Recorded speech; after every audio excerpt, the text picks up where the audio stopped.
Donald Trump.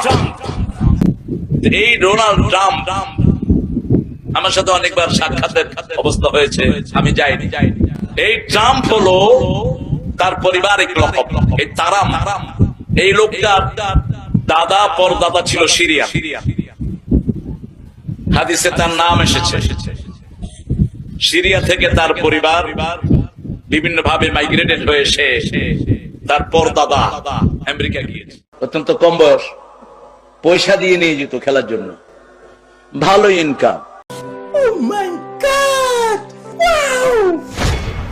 ওই teacher শ্রেষ্ঠ teacher, আমি অক্সফোর্ডের 3 বার শ্রেষ্ঠ টিচার হয়েছি।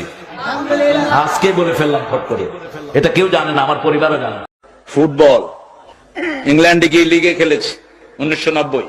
ব্রিটিশ একজন মডেলকে আমি কালেমা পড়ালাম, ব্রিটিশ মডেল ছিলেন তিনি, তখন আমি ব্রাইটন ইসলামিক সেন্টারের খতিব। 90 সাল। সঠিক বলেছেন, আপনার বুদ্ধি ভালো। আব্দুর রহমান আস-সুদাইস, এই বেটা আমার ছোট্ট ভগ্নিপতির বাসায় আসে, অত্যন্ত ক্লোজ আমাদের পরিবারের সাথে।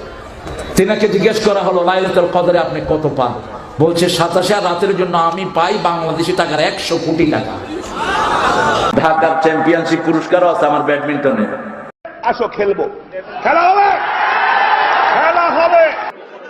গত 2 সপ্তাহ আগে সৌদি রিয়াদের একজন ইমাম একটা বই নিয়ে আমাকে এসে বলছেন, আমি ওই যে আল্লাহ আমাকে চাঁদে দেখেছি সৌদি আরব থেকে। আমরা হুজুরকে আনবো ইনশাআল্লাহ। আমরা হেলিকপ্টার ঠিক করছি, এটা ঠিক করছি, সেটা ঠিক করছি। আমি হেলিকপ্টারে উঠতে চাই না, কারণ হেলিকপ্টারতে বেশি দ্রুতগামী রকেটে আমি চড়েছি অনেকবার। দুনিয়ার সবচেয়ে বড় পয়সাওয়ালা বেলগ্রেড আইফোনের মালিক দেখা হয়েছে আমার সাথে। স্যামসাং কোম্পানির মালিক আমাকে দাওয়াত করলেন, মিস্টার স্যামসাং। তিনি ইংরেজি বুঝেন না, অন্য ভাষা বুঝেন না, শুধু কোরিয়ান। আর আমিও কোরিয়ান কিচ্ছু বুঝি না। আমার টুপি ওর মাথা দিয়ে দিলাম, মিস্টার স্যামসাং পৃথিবীর শ্রেষ্ঠ একটা কোম্পানি।